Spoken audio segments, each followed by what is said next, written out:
설종은 자가 경문이고 패군 주급 사람이다.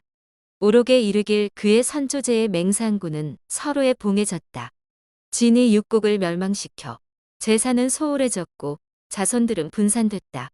한 왕조가 천하를 평정하고 재에 들러 맹상군의 후손을 찾아서 후손 전릉, 전국 두 사람을 얻어 그들의 봉지를 복구해주고자 했다.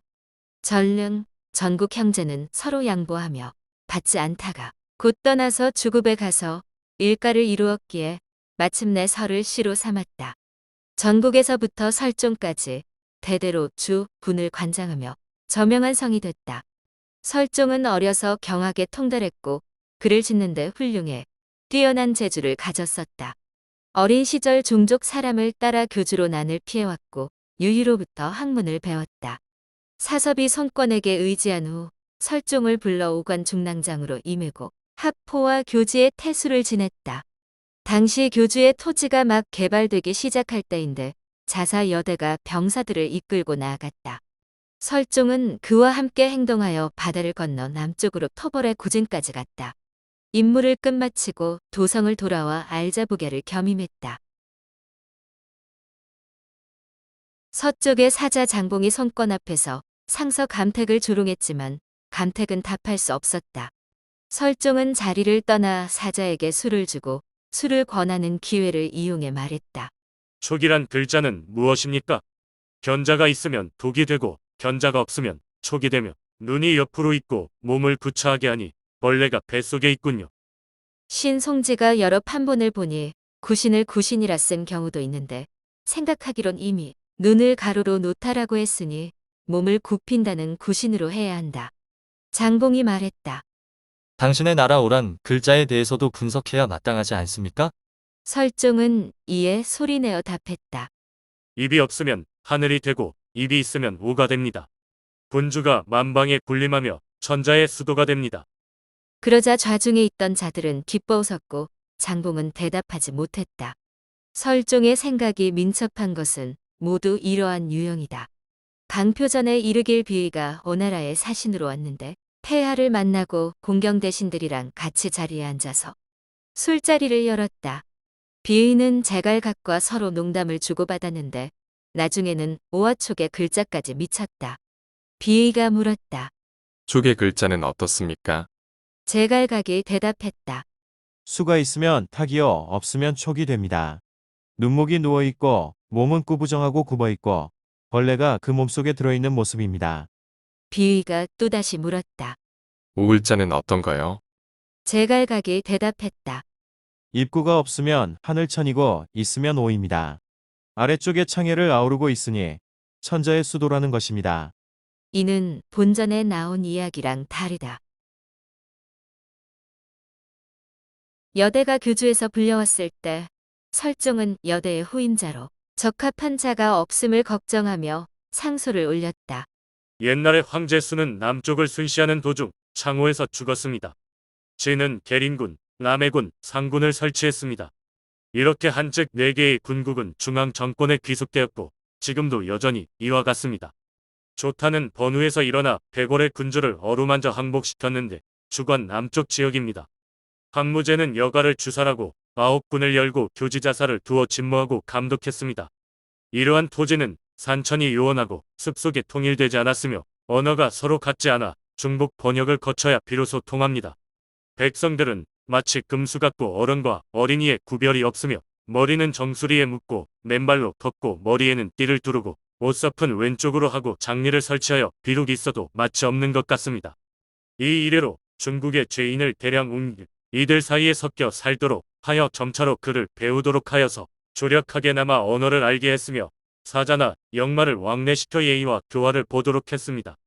후에 석광이 교지태수가 되고 이면이 구진태수가 되어서 그들에게 농사짓고 쟁기질하는 것을 가르치고 그들에게 모자를 쓰고 신을 신도록 했습니다. 그들을 위해 중매 관소를 설치해 처음으로 정식 혼인 방법을 알게 했고 학교를 세워 경전의 사상으로 그들을 훈도했습니다. 이 이후로부터 400여 년의 시간 동안 중국 사람과 많이 유사해졌습니다.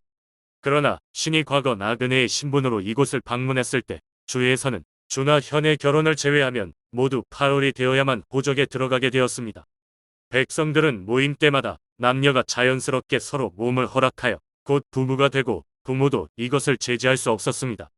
교지군의 미령, 구진군의 도방두 현에서는 모두 형이 죽으면 동생이 그 형수를 아내로 삼았는데 대대로 이것을 습속으로 삼고 장리들도 흘러가는 대로 방임하며 금지하거나 제한할 수 없었습니다.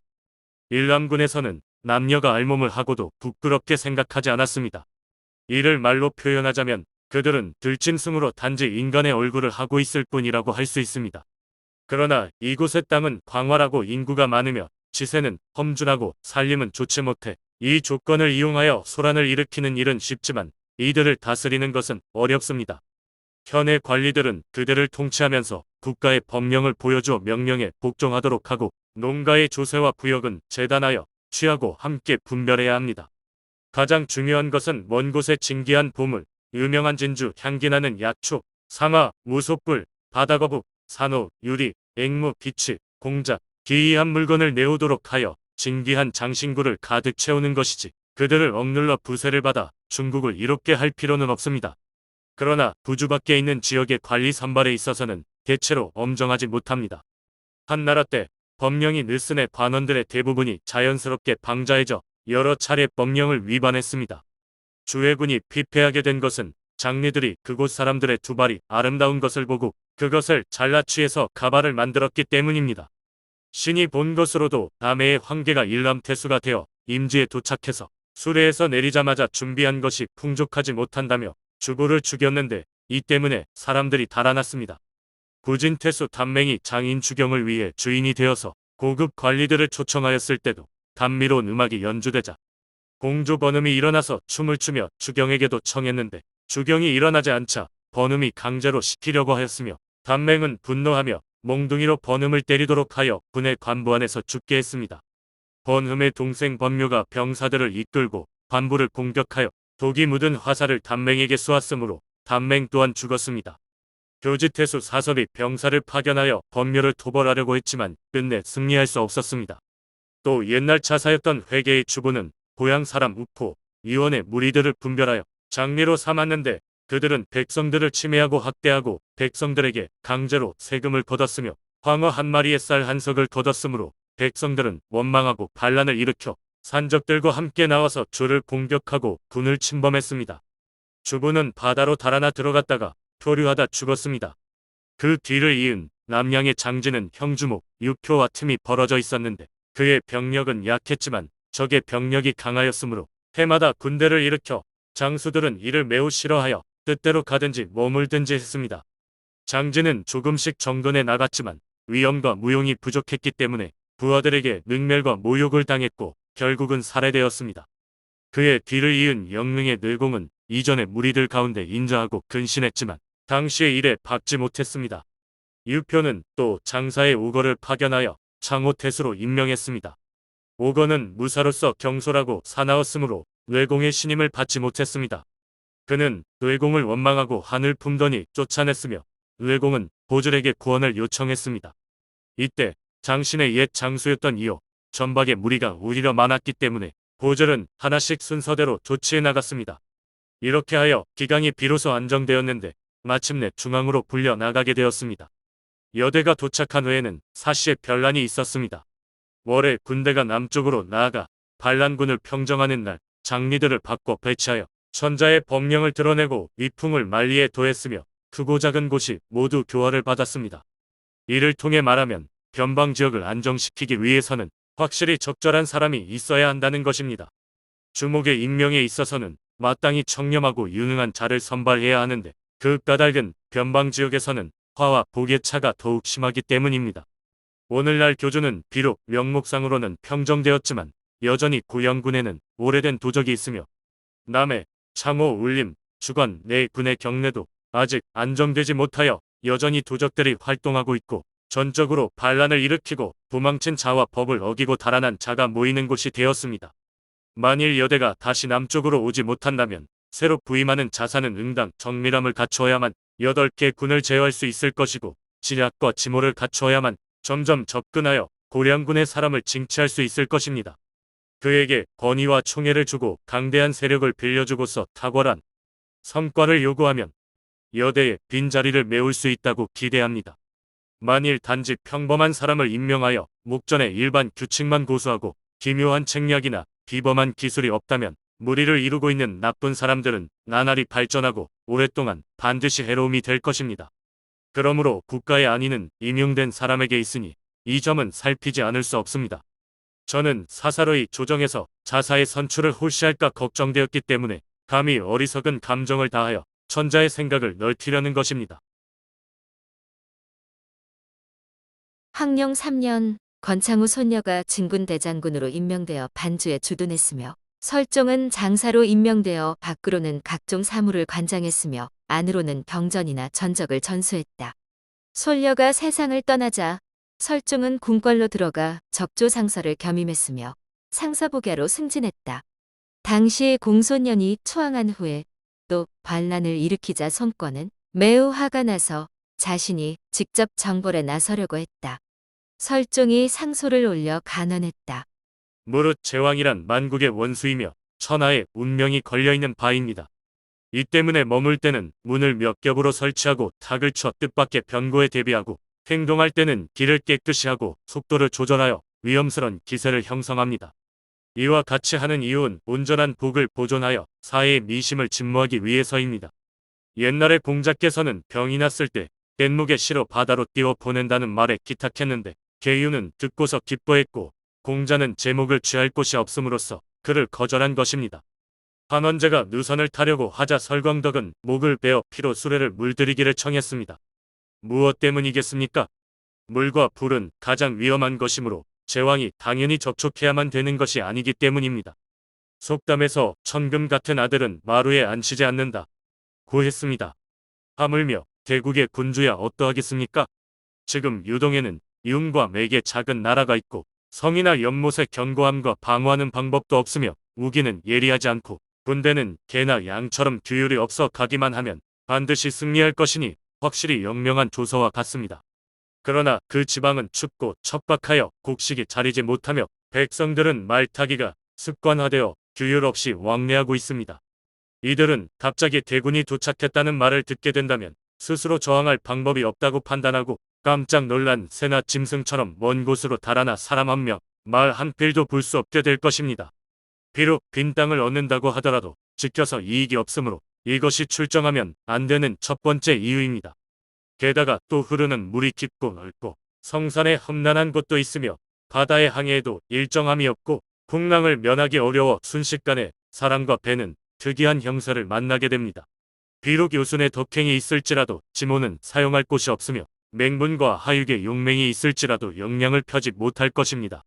이것이 출정하면 안 되는 두 번째 이유입니다.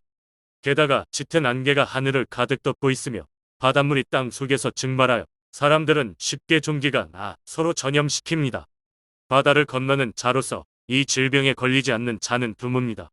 이것이 출정하면 안 되는 세 번째 이유인 것입니다. 하늘은 신성한 천자를 내려보내고 상스러운 징조를 나타내 분명히 하고 반드시 환란을 평정하여 이 백성들로 하여금 안녕되게 하도록 했습니다.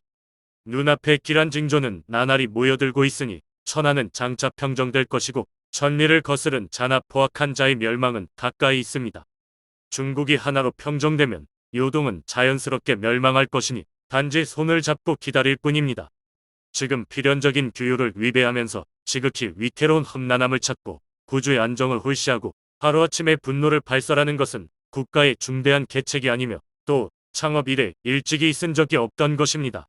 이것은 진실로 신하들이 몸을 기울여 탄식하고 먹어도 단맛을 모르며 잠을 자도 자리가 편안하지 못하기 때문입니다. 오직 폐하께서 우레와 같은 위세를 억누르고 치밀어 오르는 노여움을 인내하며 교량을 지나는 것 같은 안전에 기대에 얇은 빙판 위를 걷는 것과 같은 위험을 멀리한다면 신하와 자제들은 당신의 복에 의지하고 천하도 매우 행복해할 것입니다. 당시 각 신하들이 대부분 간언을 했다. 그래서 손권은 출정하지 않았다. 정월 22일 손권은 설종에게 칙명을 내려 조상에 대한 축사에는 상투적인 문장을 사용하지 않게 했다. 설종은 조서를 받아 창졸간에 문장의 내용을 구상해냈는데 언어에는 신의가 있었고 문체는 찬란했다. 손권이 말했다. 다시 앞과 뒤 두 단락을 더하여 세 부분으로 채우도록 하시오. 설종은 다시 두 단락의 축사를 썼는데 언사가 새로워 사람들은 모두 훌륭하다고 칭찬했다. 저고 3년, 설종은 선조상서로 승진했다. 5년, 설종은 태자소부로 임명되었고 선조상서의 직책은 이전과 같이 겸했다. 오서에 이르길 후에 손권이 설종에게 자줏빛 인근 주머니를 하사하여 설종이 자색은 마땅히 몸의 찰바가 아니라고 말하며 사양하자 손권이 말했다. 태자의 나이가 어리고 도리를 섭렵함도 일천에 군이 응당문으로 그를 넓게 하고 예로 그를 말려야 하며 모토하여 봉했는데 군이 아니면 누구겠소? 이때 설종은 이름난 학자로서 사부의 지위에 머물렀고 여전히 선거를 겸해 대단한 특별 대우를 받았다. 6년 봄 세상을 떠났다. 그가 지은 시, 부, 논변은 몇만 글자인데 이름을 사제라고 했다. 또 오종도술, 이경해를 완성시켰는데 모두 세상에 전해졌다. 설종의 아들 서로는 관직이 위남장군까지 올라갔고 교주로 출정했다가 돌아올 때 길에서 병사했다.